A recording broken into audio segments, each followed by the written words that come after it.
Greg, thanks so much for sitting down with me here in Greystone and discussing your embarking on the World Marathon Challenge. Thanks, Jennifer, for having me. I really appreciate it. So, Greg, last year you completed the World Marathon Challenge for the first time, and you've decided to do it again. So can you tell us a little bit about what the World Marathon Challenge is and what it looks like? Yeah, so the World Marathon Challenge is a collection of people that come together from the world, and we run 7 marathons in 7 consecutive days on all 7 continents. Okay, so where do you start? Where do you finish? Can you tell us, what does the in-between look like? Sure. So we all meet kind of what I call a base camp in Cape Town, South Africa. And then we fly on an old Russian military plane with the wires hanging down and the metal floor, and we go to Antarctica. And so we run the first marathon in Antarctica, and then we go back to Cape Town, South Africa to run the second one. Perth, Australia, Dubai, Madrid, Fortaleza, Brazil, and then the last one's in Miami. And we do it all within a 7-day period. Sleep, eating, Yeah, it's an interesting thing. Like last year, we did the first 2 marathons within a 24-hour period, Antarctica and Cape Town. And so it's about a 5.5 hour, 6-hour plane ride. So you kind of eat before when you're in Antarctica, you try to sleep on the plane. You get back to South Africa and they're like, well, you've got 3 hours till the next race. And then they're like, never mind, we're going to do it in an hour. So you literally jump in a shower, go back out there and just get after the second marathon. Finally, when you're going to Australia, you're on a sort of a charter jumbo jet that has the lay down seats. And, everybody wants a short flight in life. It's the only time you pray for the longest flight you can, because really it's the only time you're going to sleep, as you literally sleep on the planes. Most people could never even imagine doing something like this. So Sure. Why? Well, there's a couple of reasons why. I'm 53 and God willing, I still have some good knees, and it's just a challenge for me. And as we've talked about before, I'm not one of these crazy runners that loves it. I mean, I love how it makes me feel when I'm done with it, but it translates to other parts of my life. I think it makes me a better father, a better husband, better at my job, because, when you do hard things in life, I think your brain sort of gets trained that, okay, I may be having a terrible day, or this may seem like it's too overwhelming, and you kind of bring yourself back to, I've done hard things before. And it sounds kind of silly, because it is. And I guess there's probably easier things to do, but for me, it's just a sort of a microcosm, because it's like anything in life, you just got to show up every day. And in these 7 marathons, when you do not want to be there physically or mentally, you just have to show up. And really the second reason is last year I was able to raise about $30,000 for a charity that's near and dear, that's here locally in Birmingham, which is Culture City. And I'm doing it again this year for Culture City, and spreading the word of all the great work they do across the world. Okay, so can you talk a little bit about Culture City, how it got started and what that is, and how much money is your goal to raise for Culture City? Sure. So Culture City was a charity started here in Birmingham about 11 years ago by 2 doctors. They had a nonverbal autistic son, and they realized that, they wanted their son to have an experiences like everybody else. And so what they have done is they have done things like they call sensory rooms, where people with invisible disabilities weren't able to go to concerts or go to sporting events because they would get overwhelmed. And now they have these rooms in places all over the world. For example, the Sphere in Las Vegas, or the Boston Garden. I went to Wrigley Field to see a Chicago Cubs game, and they have an actual Culture City room that people can go into that has different tactiles and lights and things to help people calm down. They also have Culture City bags that have headphones and fidget spinners and other things that they give out free. For example, they traveled around the world on a Coldplay concert. They were with Lainey Wilson recently, Paul McCartney. They have portable sensory rooms that they take to the Super Bowl. They're in airports. You'll see them everywhere. They're in airports. Another thing they have done is undertaken to train people to deal with folks that have invisible disabilities that they would otherwise not encounter. For example, the police departments. Police officers were having encounters with people they thought were being combative or on drugs or drunk, and they didn't know how to deal with them. And so now the state of Alabama has passed a law that every police officer has to be Culture City trained. Mm-hmm. to help them with those interactions. So they're literally saving lives that way, not only letting people to get to experience the joys of concerts and sporting events and travel, but literally saving lives. And it's just grassroots here in Birmingham, and it's literally expanded across the world. Do you want to talk about it, how you were introduced to Culture City? So yeah, my now wife is on the, we got married about a year ago. She's been on the board of directors for a long time. And I was familiar with Culture City before I met her. They have a black tie event, the Culture Ball. And years ago, before I ever met her, I had been to Culture Ball. So I was familiar with Culture City that way. But of course, being married to her, she's been intricately involved, and it's something that's near and dear to my heart also. Mm-hmm. So let's go back to the race for a minute. Is there one continent that was the hardest? Like, what are you? Sure. I mean, so last year we did Brazil was the 6th continent. And so we actually ended up completing it in 6 days, not 7 days. So Brazil was marathon number 6 in 5 days. And it was 90 degrees, 90% humidity. Living in the South, growing up in the South, it seems like I'd be used to it. And it physically broke me. I will never forget that till the day I die. It was like mile 18. And I text my wife in the middle of it and said, I'm not sure, forget about 8 more miles.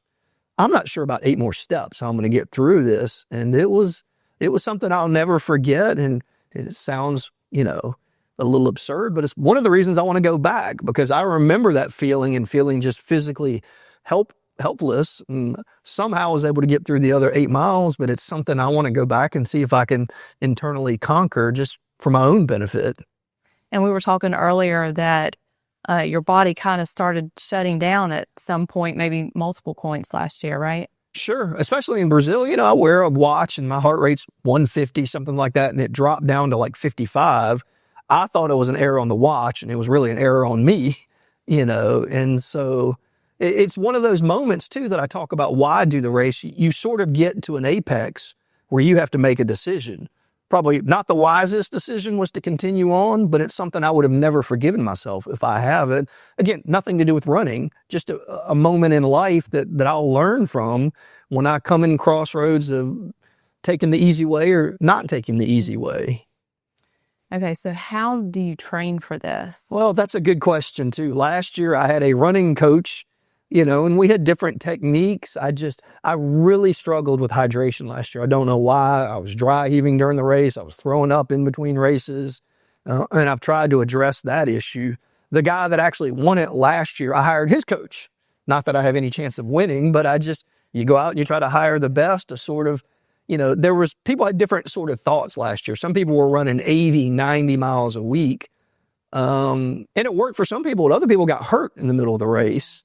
My coach, we do a lot of gym work, a lot of stationary bike, old school stair stepper, in addition to the running, to just try to mix it up and have a little bit of strength and not just running. Of course, I see you running around the neighborhood in Greystone sometimes. What's your typical day look like while you're training? I'm sure it is different now that you're getting closer, but well, before it would vary. I might be, let's say if I'm at the Greystone gym, it might be an hour on the stationary bike, 45 minutes on the old school stair stepper, and then sort of a circuit of weights. Running wise, I love, really my background used to be from trail running. So sometimes I'll go out to Oak Mountain and run the hilly trails for a couple hours. Really one of the key things I want to do is be healthy. I've never really had much injuries, but last year before the race, the night before I flew out, I could barely walk. I had some hip issues that I'd never had. Now, luckily they sort of resolved by the time I got over there, but I was really worried about that because I was having problems walking. This year, I leave in a week to go to South Africa, and I'm 100% healthy. I think that was a real key as far as that goes, because these races are different than, a one marathon, because you're doing so many things that you're not used to. You could turn an ankle, twist a knee, and it could really throw off your whole race at one time. Get the flu, you never know what's going to happen. So you just gotta be mentally flexible when it comes to that stuff. Right. Do you know how many people are attempting this year? So I think this year is, they have a capped limit because of the number of people they can have on the plane. It's somewhere between 60 and 65 from literally people all over the world. And the great thing about this is the camaraderie. I mean, it's a shared experience that is so unique. I think less than 300 people in the world have ever done this. And so there's a couple of people I still keep in touch with from last year's race on a constant basis. And some of the people from last year's races might actually be flying down to the Miami just to be at the finish line. Yeah. You know, for support. For now, they live in different parts of the country. So it's one of these shared I call it shared trauma in some respects, but, you know, a shared experience. And this year, I'm trying to become the first male to ever run it in consecutive years. For whatever that's worth, it's something that, you know, again, who knows what's going to happen. They have a half marathon distance too, where some people couldn't finish all 7 of them. They got injured, and so they had to drop down to the half marathon distance. For example, in Brazil, I was really, really, really close. I thought that may be my fate, but, you know, luckily I was able to survive through it. Sort of the mantra I had last year was survive and advance is all it was. So anything different this year that mentally you're going to tell yourself, or? Well, I think it's kind of a catch-22. It's good that I know what to expect. Yeah. And it's bad to know what to expect, you know. I know I'm going to put my hand on that hot oven no matter what I do. And this year I know how bad it hurts. I think the hydration is one issue.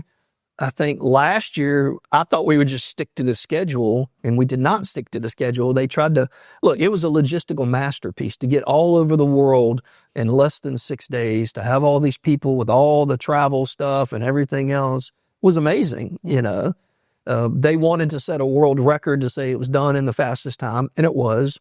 I imagine this year they're going to want to break, you know, the company that runs it's going to want to break that record again. So they tend to push people. Yeah. So when you're not training for this, what are you doing on a daily basis? What do you actually do? What do I do for work? Yeah. Well, I mean, I'm an attorney. I have my own law firm, which makes it nice on the flexibility. You know, I've had a lot of long-time clients, which are great, that really support this and really, you know, contribute, and they understand what's going on. So, you know, knock on wood that I have the physical health to do it, and also the support, you know, not only from the people I work, you know, my job, but also my wife has done extreme races. So she understands the, you know, dedication when I'm ready to go to bed at 8 o'clock on a Friday night. She doesn't have issues with that because she knows what it takes. Yeah. What is the monetary goal that you're? I don't know. This year, you know, last year we raised $30,000. I was trying to find a corporate sponsor. I have not found one this year. I'd really like to raise, you know, if I could raise $25,000, that'd be great. I think we're somewhere around $8,000 or $9,000 right now. You know, and so we've got a link. All the money goes directly to Culture City, which is a 501c3 nonprofit. You know, it just goes straight to them. So when you cross that finish line in Miami, what is the first thing you're going to do, and what are you going to be looking forward to the most? Okay. After I hug my wife. Yes. First thing I'm going to look forward to is taking a shower. Yeah. The second thing, which sounds crazy, is down the street from the finish line last year, they had a Raising Cane's.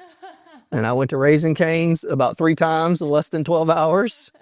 Because I was, you know, I was emaciated and I was hungry. And so I think hug, shower, Raising Cane's, the simple things in life. Yeah. All right. Are you going to spend a little bit of time on vacation for a little bit? No, I'll be back, fly back the next day. Oh, wow. And get back to work, you know. Wow. Okay. I appreciate you having me. You know, again, this is I got to have a why to do this. Culture City's been great for me, you know, as far as a purpose. But the other thing it's taught me is that I always joke, I have no athletic ability other than the ability to suffer. My daughter tells me that I'm an ordinary guy with extraordinary dreams, and that's probably true. And so this sounds extreme, and it probably is, but I think anybody can impact the world in their own way. It doesn't have to be extreme, and you don't have to have some, you know, super talent, because I certainly don't, you know. And so I'm excited to go back. Yeah. Well, thanks for doing this with me. Ever since I watched you last year, I've just been in awe and just thinking, how in the world could you possibly do that? And then when I saw you're doing it again, I wanted to ask you a million questions. So this is super fun. And we will certainly be cheering you on from Greystone in Birmingham, and wish you the best of luck. I appreciate it. So if you want to help Greg and donate to Culture City, the link is down in the comments.